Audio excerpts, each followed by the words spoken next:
Welcome in, Hawks fans. Your boy Bryce Lewis back at it again for another Believe in Hawks episode. Big news coming out of the Atlanta Hawks organization today. Jalen Johnson extended, Kobe Bufkin hurt, and we're going to preview the Brooklyn Nets and Atlanta Hawks game this Wednesday in the Hawks season opener at State Farm Arena. So I appreciate you guys tuning in to Believe in Hawks for another episode. Definitely, if you enjoy the content, like the episode, like the video, subscribe to the channel, show some love to your boy.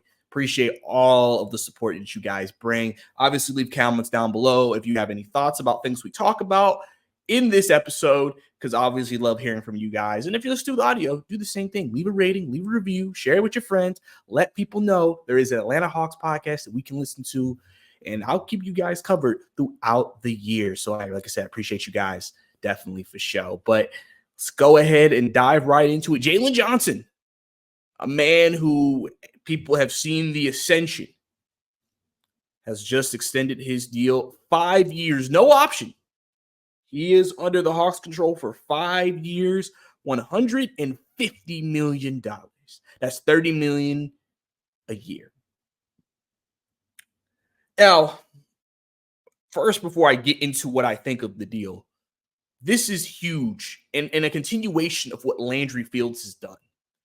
Vic Krejci, 4 years, $20 million. The deal he gave DeJounte last year. The deal he gave Okongwu last year. The only person that you maybe people would say he overpaid for is DeAndre Hunter, right? Outside of that, pretty much everybody he's paid when it comes to these extensions and these talks have been really good value for the Hawks. There really hasn't been a lot of guys you're just like, they just threw money at him and overpaid to keep him. You feel like a lot of these contracts, guys took less. DeJounte could have took less. I mean, he took less. Okongwu, I mean, kind of in that range, but could have potentially taken more. Jalen Johnson could have waited till next year, not signed, became a restricted free agent, and got even more money next year. But he signed this year for a really good salary for the Hawks, which will help their financial flexibility as time goes on. So really, really impressive work from that perspective from Landry. Got to give him credit for that because he has done a good job with these negotiations in that regard. But now let me get into Jalen's contract and what this means. Now, obviously, Jalen is a core piece of this team. Jalen, I believe they view him and Trey as like, this is our core. This is who we're building around. This is who we think is our foundation and we can win with. We are going to see if Riche is that. You would assume Riche is the third person in that equation. We'll obviously see over these next few years. They don't have to worry about Riche contract talks for a few years. And another thing, and another tidbit I saw today was that the NBA salary cap next year actually won't go up a lot. It's not projected to increase by a lot, really much at all. Most of these years, when players have these contracts coming up, sometimes, the cap's going to go up $20 million next year. So we can afford to wait to pay a player because the cap's going to go up $20 million, and then we can fit him under that cap. Apparently next year, the NBA salary cap is not jumping up like we are used to. And so with that, teams that maybe have a player coming up that they got to pay, you're not going to just be able to hope that, there's going to be a higher ceiling now from the salary cap. You're going to have to make some roster decisions to be able to, if you really want to keep that guy. And so I think that in and of itself for Jalen was big for the Hawks to get him now re-signed. Now, some people are going to sit here and say, why would we pay Jalen Johnson this kind of money and he's only played really starting basketball for 1 year? Here's something I want you guys to think about for the ones that do say that. Just think about the deal you got Jalen on right now. We just re-signed him to, or just extended him to. If you waited till next year, Jalen could have probably got 180, 190, 100, maybe 200 million, right? Obviously, that's another 40, 50 million on a contract overall. Let's say it's still 5 years. So now you're looking at, let's say it's 180, 5 years. So now you're looking at,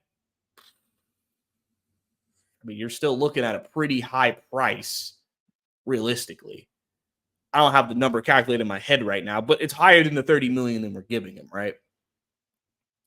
And so And with the salary cap not going up, Hawks, I think it was Grant Shirley who said if they wanted to wait till next year, they probably have to let go of Hunter, let go of Capella, and let go of Dance, and maybe another move to get Jalen under the cap to fit that contract they could offer to him. Because realistically, let's be honest, if he hit restricted free agent next year, someone's going to offer Jalen Johnson a max contract. So if you don't want Jalen getting the max contract, you kind of needed to do this right now. And the Hawks are happy and lucky that Jalen is willing not to take the max now. Because for him, realistically, at the end of the day, he's making more money than he's ever made in his life. So realistically, jumping from what he's making now to what he's going to be making in a year, it's a pay increase for him. He doesn't have to make 35, 40 million because realistically, he's still young. He has that second contract is always the biggest contract you probably are going to get. So he balls out. You already got him on this deal. Then he will be deserving of that next max contract. But also you have to think about, too, his contract I read online is going to be less than what DeAndre Hunter's cap hit against this team's cap right now in his fourth and fifth year. So DeAndre's money that he's getting right now, his cap hit is bigger, I believe, than what Jalen's cap hit is going to be on his fourth and fifth year of his contract. I mean, that's a pretty solid deal. I mean, you can wait if you want Jalen to prove it, but you're going to have to pay out more money next year, and you're not going to have the salary cap increasing to help you be able to afford it. You're going to have to make some roster decisions, cut some guys, and even if it's guys that you want gone, you're not going to have money necessarily when you let them go to go get better guys. You're going to have to take minimum players. And realistically, you probably don't want to do that, especially in today's CBA, in today's world of the CBA where you're seeing teams get off of money because of it, because nobody wants to be in that second apron in terms of the CBA. That in and of itself makes this a really good deal. So think about that when you're thinking about why did we pay Jalen? Because if you wait, you're going to have to give him a bigger number. And I think that's the main thing here is that you would have to have gave Jalen a bigger number if you waited. So getting him at the number you got him now, even with the 1 year of real playing time, I think is worth it. A guy who, again, from what we've seen in preseason, looked good. He looked really, really good. We've seen him working on his game. He's put into work. You know, Trey congratulated him. Larry Nance congratulated him, saying he's going to be a star. He has a lot of support from different players in this league. A lot of people know the talent Jalen is, and I think people are just excited to kind of see him really be able to, now that he has his money, be able to go out there and kind of, you know, potentially be in the all-star running this year. You heard his name mentioned in that regard. Oh, a guy who could be potentially, you know, an all-star player that you'll hear around that time, which if that happens, that's, again, another step. We've even heard his name mentioned. He could be back in the most improved player of the year candidacies. So I think this is a really great deal for the Hawks to get Jalen locked up, get him sealed. Now you have him. You know he's here. Jalen will not be leaving the Atlanta Hawks unless he is traded. So, and I believe the core with him and Trey, that 1-2 punch, I think the Hawks are very high in, and I think they're looking for a lot of success from those two guys as the next few years happen in Atlanta. So really happy for Jalen, really worked for this. Obviously, we know what we want to see from him, but because realistically, I mean, and I think Brad also said it too. He said even with the contract, even if Jalen's just a good starter, 150, 5 years, that's really not that bad. Like the thing is, we see that number 150 and 30 and think that's so much money. But stars on max contracts can make like 60, 65, 70 million. That man getting 40 less than that. So realistically, that's not terrible. Because if a superstar gets 70, let's say all stars get 50, Jalen get 30. That sounds like to me that's a good starter salary then in today's NBA financial climate. So really, really happy about that deal because I know there were some deals obviously getting done today around the league, and a lot of guys got paid more than Jalen. A lot of guys got paid more than Jalen today. So if you think about that too, I mean, it's not like the Hawks overpaid. It's not like he was the highest paid guy who got paid out of all the guys who were eligible. He's on the lower end of that spectrum. But that also shows you Jalen wants to be here. He wants to work and he wants to be in Atlanta. And I think that's something that obviously we've talked about as Hawks analysts, Hawks fans, the players wanting to be in the city. Jalen's showing he wants to be here by taking that contract. So I'm really excited to see what happens with him and excited to see what goes on in the future with this team. So big news. Jalen Johnson, 5 years, $150 million, will be an Atlanta Hawk for a while. Somebody said, get ready for the Dyson Daniels extension next year. That's going to be something. But from switching to some positive news to some disheartening news, Kobe Bufkin. Hawks tweeted out today, made the announcement. Kobe Bufkin injured his shoulder again, that it was hurt. The same shoulder that was hurt in the summer league again in practice and will miss the opener against the Nets. He sustained the injury in Saturday's practice. He's undergoing testing and evaluation, and they will provide an update as appropriate. So obviously a big bummer for the Hawks to lose Kobe Bufkin after that last preseason game where he had 30-plus points.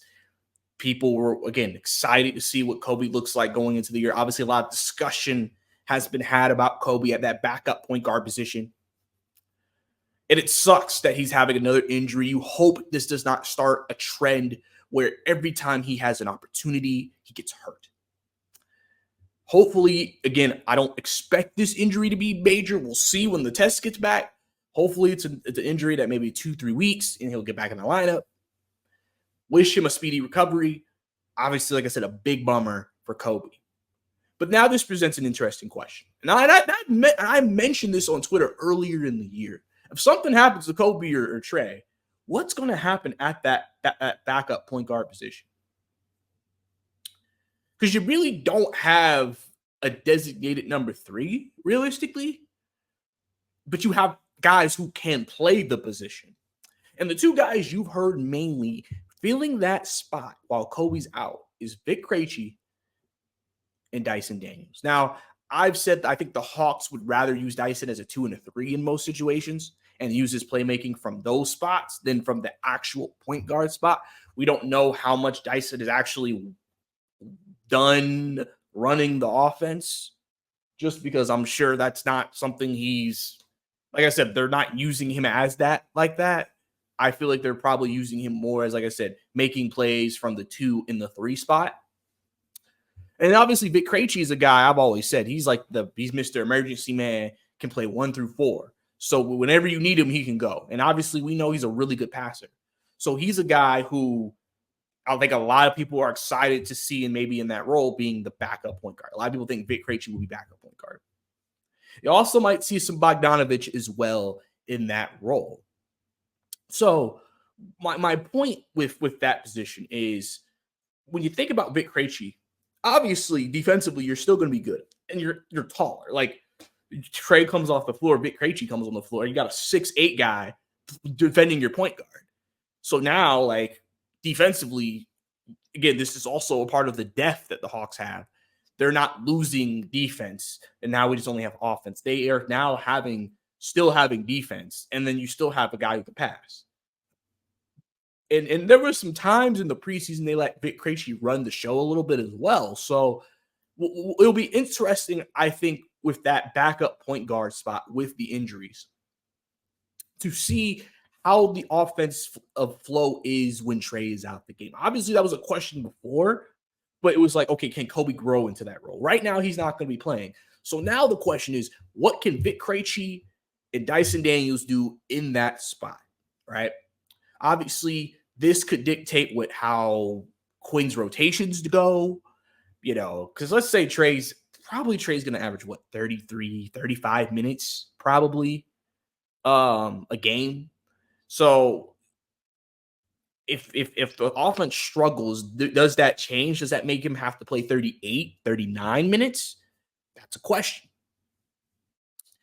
And so for Trey, obviously he's going to do his thing, and we'll see how that impacts him. But for Quinn, it's going to be interesting to see how he manages that situation, because obviously I believe Keaton's going down to College Park. So the College Park season hasn't started yet. So I'm assuming, I don't know, I'm assuming the guys are on the roster. So they could technically go to Keaton Wallace if they really needed another point guard, but I don't know if they're going to do that. I don't think they're going to do that. So you're looking at Dyson and Vic. And I'm curious just to see how that looks and just see how that rotation goes. Because like I said, you probably would have rather started, because here's the thing. If they do go with Dyson as the starter opening night, so now you're probably going to see Vic Krejci come in, and that's what I'm saying. It's like, I could just see them even just having Vic Krejci be backup point guard, because I feel like they really rather just have Dyson at the 2 and 3 spots, but maybe there may be some times where they're like, hey, can you run a play? Can you run a set? Can you run a, you know what I'm saying? Like, because he has the ability to do it. So you're not putting so much pressure on him to run the offense, right? So obviously, but like I said, big bummer for Kobe, man. Like I said, hopefully he gets a speedy recovery and he's back soon. And he can get out there and help the team. So, and but like I said, this roster this year is much better equipped to deal with injuries compared to last year's roster. And so we'll get to see that kind of right out the gate, kind of. So really excited to see how that goes and see how that ends up turning out for the team. So we got that out the way. Now it's time for a game preview. Like I said, the Atlanta Hawks open up the season against the Brooklyn Nets in Atlanta Wednesday, 7:30 at State Farm Arena. This is a game where the Hawks are favored by 8-9 points, and a lot of if you're someone who likes to drop a little parlay, a little bet, they're favored by a good chunk, So let's go into this. Let's dive into this game, because this game is a tale of two teams. Hawks youth movement, improved defense, versatility, cohesion, right? Team that a lot of people don't really know what the Hawks are going to be. A lot of people don't know if the Hawks are going to be a really good team, a bad team, a middle of the pack team. It's a we gotta wait and see kind of team, right? But the Brooklyn Nets, everybody expects them to be a lottery team. This is definitely a season with a new head coach. You're allowing guys like Cam Thomas, Ben Simmons to kind of show you what they have and then decide if you want to build around them. Other Zaire Williams, a couple other names. I mean, they got Shake Milton, Dennis Schroeder's on that team, so you got to deal with Dennis Schroeder. And like I said, Tyrese Martin, former Hawk legend, happy for him getting that contract, getting on the roster.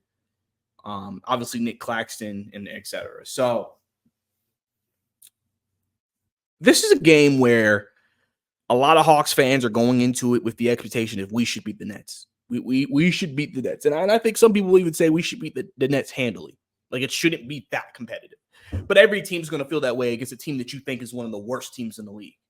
Obviously, I've always said one of the most dangerous things that they have is Cam Thomas. Cam Thomas is a certified scorer, right? But sometimes his issue is that when he scores, he isn't the best team player. And so that can actually be a detriment to the team, right? So I think the Nets are looking at his growth and what he does. Obviously, you got your veterans, Nick Claxton Nick Claxton's been around for a while. So I guess I'll say Nick Claxton, like I said, Dennis Schroeder, Shake Milton, Ben Simmons, Cam Johnson, guys like that. Cam just got a new contract. And, like I said, the expectation is the Hawks should win this game. But I'm curious about a couple of matchups. I'm curious first. Ben Simmons, obviously, he is known for defense. That is what he made his medal on before he had all the injuries and didn't play basketball a lot over the last couple of years. Who does he guard? Does he guard Jalen Johnson? I think that would be a very interesting matchup for Jalen. 6'10" guy guarding you. Maybe someone who maybe somebody may consider just as strong as you. That may be a really interesting matchup for Jalen. But obviously, I could also see Cam Johnson guarding him, and then they put Ben Simmons on Trey. Obviously, they'll probably put Cam, because Cam's probably one of his weakest parts of his games is his defense. So you'll probably see him on Dyson or Bogey, whoever is the starting two. The Hawks have been given problems by big bigs, so Nick Claxton is a matchup to watch out for in this game. Nick Claxton did give the Hawks some issues last year with his offensive rebounding. Now, he's pretty much one of the only guys who you're really worried about in the front court in terms of rebounding for the Nets, but still something to keep an eye on. Obviously, like I said, coming into this game, you're in front of your home crowd, you're the Hawks. State Farm's going to be rocking. Excited to see what this team looks like. So, biggest things I want to see from this team in that game was first, defense. Trae Young mentioned it today in some comments. He was like, I think defensively we're going to be better. I think defensively we're going to be really good. He said offensively, I think that'll carry over. I think the offense will be able to score some points. But defensively, I think he said, I mean, in most of my time here, we've been really good offensively. It's just been the defense. And I think this year will be the first time that may actually change, and the defense is almost as good as the offense. And obviously, we'll have to see how that actually turns out. So I'm going to be looking at the defense. How do we play defensively? How is the communication? How is the rotations? How is the switching? I saw some good things in the preseason. Obviously, now teams are running their sets, running their stuff. They're game planning. So we'll see what the Hawks' game plan is going into this game against Brooklyn. I'm excited, just like I said, see the actual rotation. Remember, we haven't seen Bogey in a normal rotation yet. We haven't seen the Kongu in a normal rotation yet. So I'm curious to see how they impact the game and their rotational spots with the rest of the guys playing with them.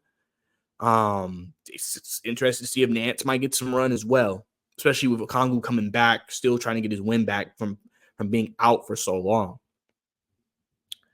So that's one of the first things I want to see is how we play defensively. Secondly, what I want to see is I want to see how guys like Ricochet and Dyson impact the game. Obviously, Ricochet probably – I'll be interested to see what his minutes look like. You would assume if Bogey is coming off the bench, he may still get the top bench minutes, but Ricochet should probably be a close second to that, if not him. I'm curious to know – obviously, Dyson's assignment, he'll probably guard Cam Thomas. That will probably be his main assignment. I'm excited to see that matchup, see how he does against him. I think that,